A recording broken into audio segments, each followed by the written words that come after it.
My name is Daniel Brooks. For 20 years, I was a regional sales manager for a mid-sized industrial equipment company in Dallas, Texas. If you'd asked me at 45 what my life looked like, I would have told you it looked exactly the way it was supposed to. A 4-bedroom house in a good school district, even though our kids were already grown and gone. A leased SUV in the driveway. A wife, Carol, who I'd been married to for 26 years. A steady paycheck that let us take a cruise every couple of years and eat out on Fridays without checking the bill too closely. I want to be honest with you about something. I didn't see any of it coming, not the divorce, not the layoff, not the years afterward. I think that's the part nobody tells you about hitting your 50s. You assume you've already had your crisis, whatever it was going to be, and you've come out the other side. You think the hard part is behind you. You think you're just coasting now, watching the grandkids grow up, planning retirement, maybe finally building that workshop in the garage you always talked about.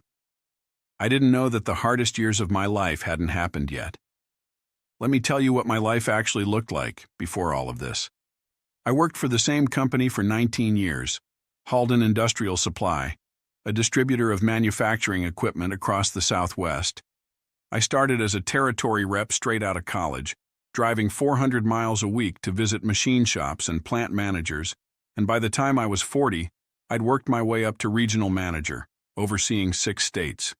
It wasn't glamorous work, but it was steady and I was good at it. I knew every buyer's name, every plant's quirks, every excuse a purchasing manager would give you when the budget got tight. I built relationships that lasted decades. I used to tell younger reps that sales isn't about the pitch, it's about being the guy people trust to pick up the phone when something goes wrong. I believed in that. I still do, honestly. Carol and I met in our late 20s at a friend's barbecue in Fort Worth. She worked in medical billing and she had this laugh, loud, unguarded, the kind of laugh that made you feel like you'd said something clever even when you hadn't. We got married 18 months later. We had 2 kids, Ashley and Ryan, both grown now, both living in other states. Ashley in Colorado with her husband, Ryan up in Chicago working in finance. For a long time, it was a good life. Not exciting. Not the kind of thing you'd put in a highlight reel, but good, solid. The kind of life you build one ordinary Tuesday at a time, without noticing you're building anything at all. Looking back now, I can see the cracks had been forming for years, before anything actually broke. Carol and I had drifted in that quiet way that happens to a lot of couples once the kids are gone. We weren't fighting. We just weren't really talking either. Not about anything that mattered. Dinner conversations became logistics. Weekend conversations became errands. We were 2 people sharing a house, a mortgage, and a set of habits, but the thing underneath it, whatever it was that had made us fall for each other at that barbecue 30 years earlier, had gone quiet. I told myself this was just what happened. Every couple we knew seemed to be in some version of the same holding pattern. I figured we'd wake back up to each other eventually, maybe when I retired, maybe when we finally took that trip to Italy we always talked about and never booked. Then, about 2 years ago, Carol sat me down at the kitchen table on a Sunday afternoon and told me she wanted a divorce. I won't pretend I saw it coming because I didn't, not really. Even though some part of me, if I'm honest, wasn't entirely surprised either. She said she felt like she'd been living half a life for years.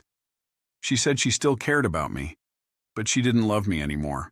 Not in the way a marriage needs. She said she wanted to feel something again before she got too old to feel anything at all.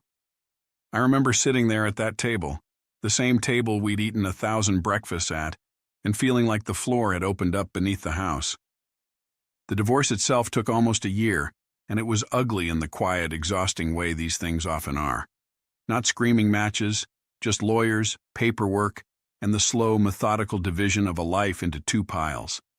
The house sold. We split what savings we had. Carol kept her retirement account, I kept mine, which by that point wasn't much, because 2 years before all this, our accountant had made some aggressive investment choices that hadn't panned out the way he promised. I moved into a 1-bedroom apartment on the north side of Dallas.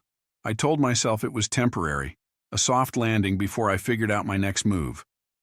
I was 56 years old, and for the first time since I was 22, I was living alone. Then, 4 months after the divorce was finalized, Halden Industrial Supply announced it was closing its Texas operations and consolidating into a distribution partnership out of Ohio. 19 years. A severance package that sounded generous on paper and evaporated within about 5 months once you accounted for COBRA insurance premiums and the rent on an apartment I could no longer really afford.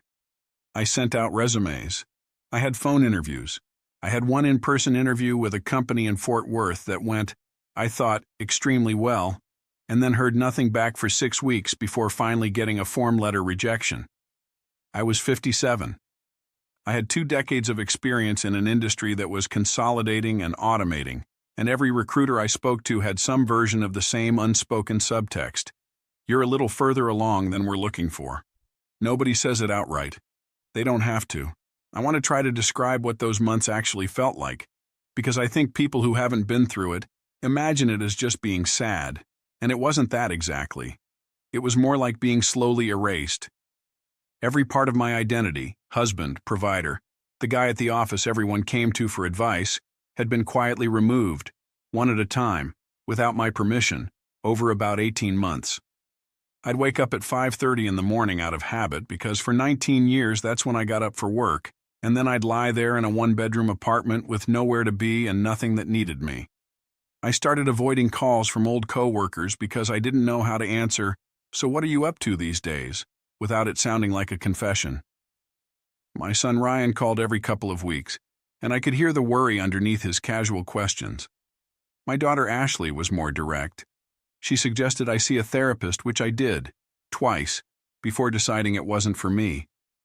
Not because it was bad advice. I just wasn't ready to sit in a room and describe my life out loud to a stranger. What I remember most from that time is a specific kind of math I kept doing in my head, late at night. I had enough left, if I was careful, to last maybe 3-4 years without steady income. After that, I genuinely didn't know. Social Security wouldn't kick in fully for years. I was too young to feel old and too old, apparently, to feel employable. I remember thinking quite clearly one night around 2 a.m., the best years are behind me now. This is just the part where I wait. That's a hard thought to have at 57. It's an even harder thought to have alone. It was Ashley, actually, who sent me the first video, though she had no idea what it would set in motion.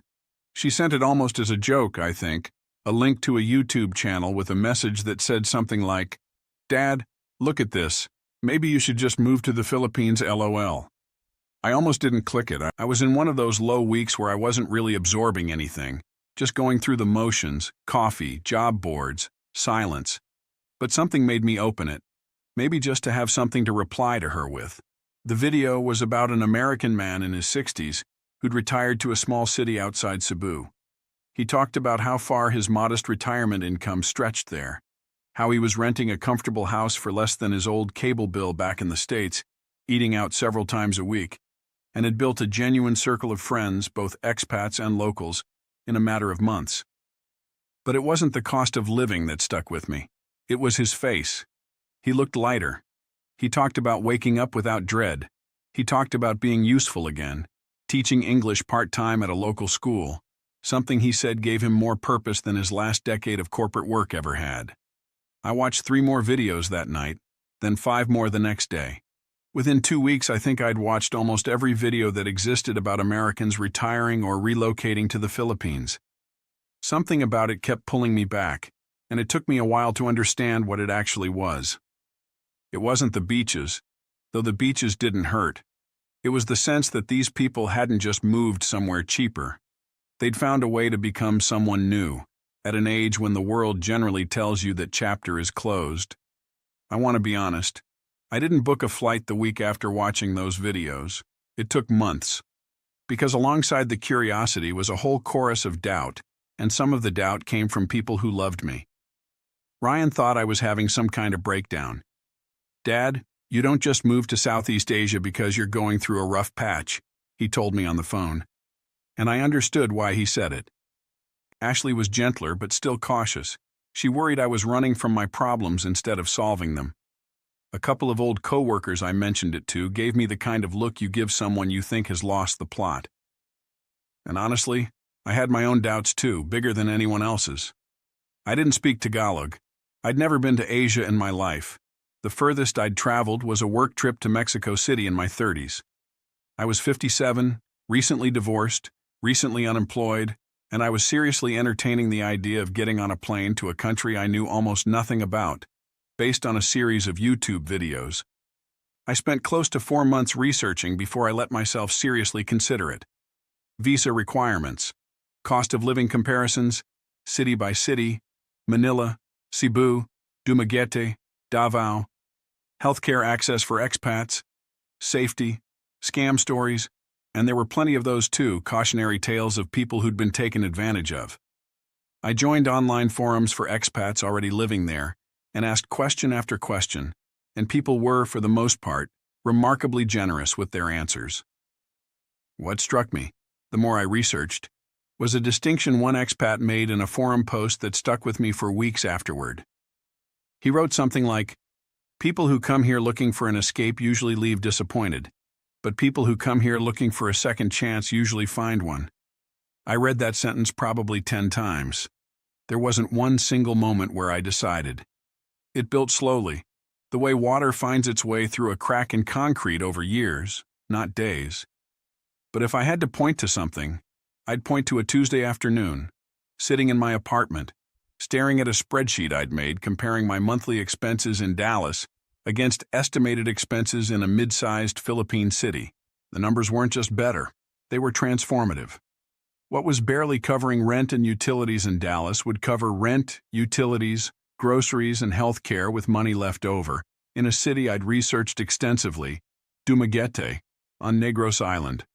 Known among expats for its university town energy, its coastline, and its unusually strong community of foreign retirees.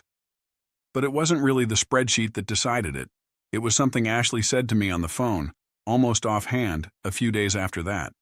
She said, "Dad, what do you actually have keeping you here?" I sat with that question longer than I've sat with almost any question in my life. And the honest answer was, not much. The marriage was over. The job was gone. The house was sold. My kids had their own lives, states away, and loved me regardless of which time zone I was in. My friendships in Dallas had quietly thinned out over the divorce, the way friendships often do when a couple splits and everyone has to pick a side without meaning to. I wasn't running from a life. There wasn't much of a life left to run from. I was choosing, for maybe the first time in decades, to build something entirely on my own terms. 3 weeks later, I bought a one-way ticket to Manila. I sold my car. I sold most of my furniture through an online marketplace, piece by piece, standing in an emptying apartment that looked more like my life every day. It lost another chair, another lamp, another box. I kept a suitcase of clothes, my laptop, some family photos, and a small box of things that mattered. My father's old watch, a few letters, Ashley's childhood drawing of our old dog that she'd made me keep on the fridge for 15 years. There's something strange about reducing your entire life down to what fits in a suitcase. I expected to feel loss. And I did. Some. But mostly what I felt standing in that empty apartment the night before my flight was something closer to weightlessness. Like I'd been carrying something heavy for so long I'd forgotten what my shoulders felt like without it. Ryan drove down from Chicago to see me off, which meant more to me than he probably knows. We sat in a diner near the airport the night before my flight, and he asked me, point blank, if I was scared. Terrified, I told him honestly, but less scared than I am of staying. The flight was 19 hours with a layover in Seoul, and by the time I landed at Ninoy Aquino International Airport, it was almost 1 a.m. local time. I remember standing in the customs line, jet-lagged and disoriented, watching families around me being greeted with flowers and hugs and feeling, for just a second, that old familiar loneliness creeping back in. But then I walked through the sliding doors into the arrivals area, and the heat hit me first. Thick, humid, alive in a way Texas heat never quite is. And then the noise, drivers calling out names on cardboard signs, families reuniting, taxi horns from outside. And something in me just settled. I'd arranged a driver through a relocation contact I'd found in one of the expat forums, a woman named Rosalind, who ran a small consulting service helping foreigners get oriented in their first weeks. She'd arranged for someone to meet me and take me to a guest house in Makati for my first few nights before I traveled south to Dumaguete. Standing there in that terminal, suitcase in hand, no job waiting, no plan beyond the next several days, I expected to feel afraid. Instead, I felt something I hadn't felt in longer than I could remember. I felt curious about my own life again. I won't pretend the first month was easy, because it wasn't. Culture shock is a real thing, and it doesn't announce itself politely. It creeps in sideways, in the small frictions of daily life. The traffic in Manila, for one, was unlike anything I'd experienced, a chaotic, honking, improvisational flow that seemed to follow no rule I could identify. The humidity made simple errands exhausting in a way I hadn't anticipated. I got mildly sick twice in my first 6 weeks, my stomach adjusting to different food and water in ways nobody warns you about clearly enough. There was a loneliness in those early weeks too, a different flavor than the loneliness back home. In Dallas, I'd been lonely in a familiar place. In the Philippines, I was lonely in an unfamiliar one, which somehow felt both harder and, oddly, more honest. At least here the loneliness matched the strangeness of my circumstances. Instead of sitting underneath a life that was supposed to look fine on paper, I took a bus down to Dumaguete after 10 days in Manila, and the moment I arrived, something shifted. It's a smaller city, walkable, with a long boulevard along the water where locals and expats alike gather in the evenings. I rented a modest 2-bedroom house near the University District for a fraction of what my old apartment in Dallas had cost, and I remember sitting on the small porch that first evening, listening to a language I didn't understand drifting from a neighbor's radio, and feeling something unlock in my chest. The turning point, if I can call it that, wasn't dramatic. It was small. It was learning to order food at the local market using the handful of Cebuano phrases I'd picked up. It was a tricycle driver named June who took me to and from town so often in my first 2 months that he started waving before I even flagged him down.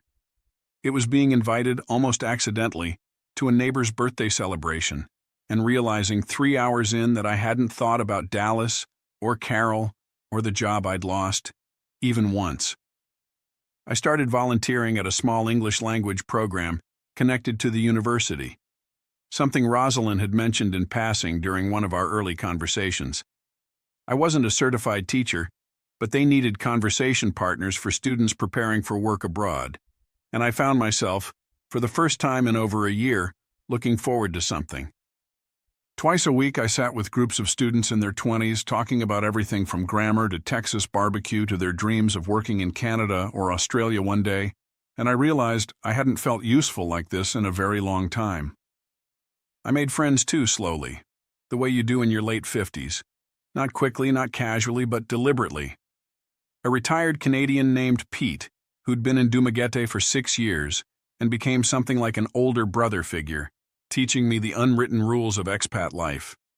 A local family who ran a small cafe near my house, who started setting aside my usual order before I even walked in the door. A widow named Elena, in her early 50s, who I met through the English program, and who, I'll be honest, I've come to care about in a way I didn't expect to feel again at this stage of my life. None of this happened overnight. It took the better part of a year to feel like Dumaguete was becoming home rather than just an address. But somewhere in that year, almost without noticing the exact moment, the ache I'd been carrying since the divorce, since the layoff, since those long nights doing math in the dark, started to loosen its grip.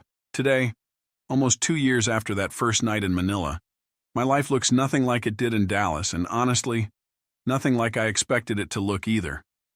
I live in a modest house with a small garden I've slowly learned to keep alive, something I never had patience for back in Texas. I teach English part-time, 3 days a week, and I've started helping a small group of expats navigate the same bureaucratic maze I once found so overwhelming: visa renewals, bank accounts, finding reliable contractors. My relationship with Ryan and Ashley has actually deepened, strangely enough, despite the distance. We video call most weekends, and they've both visited, Ashley twice, Ryan once so far, with a promise to bring his girlfriend next time. Ryan told me on his last visit that he'd never seen me laugh as easily as I do now, and I didn't know quite what to say to that, except that he was right. Financially, I'm not wealthy by any measure, but for the first time in years I'm not doing that late-night math anymore. My modest income and small savings stretch here in a way they never did back home. And more importantly, I'm not spending money trying to fill a hole that money was never going to fill anyway. I think about that version of myself sometimes, the man sitting alone in a one-bedroom Dallas apartment at 2 a.m., convinced the best years were behind him. I wish I could tell him something, though I'm not sure he would have believed it. I'd tell him that losing everything you built your identity around doesn't mean you're finished. It means you've been given, however unwillingly, a blank page. Most of us never get one of those again after a certain age. We just keep adding to the same page, layer after layer, until we can't remember what the page looked like underneath it all. I got mine by accident, through loss rather than choice, but I got to decide what to write on it. I don't think the Philippines is magic. I don't think moving somewhere new fixes a person who isn't willing to do the harder internal work too. I did therapy, eventually, even if it took me leaving the country to be ready for it. I did a lot of sitting with grief I'd been avoiding for years. The place didn't heal me, but it gave me room to heal myself in a way that the life I'd been living simply didn't have space for anymore. If there's one thing I'd want someone my age, feeling stuck the way I felt stuck, to take from my story, it's this. Getting older doesn't mean the story is winding down. Sometimes it means you're finally free enough, from other people's expectations, from the version of yourself you spent decades building, to write a better one. I thought my life was over at 57. It turns out, it was just getting started.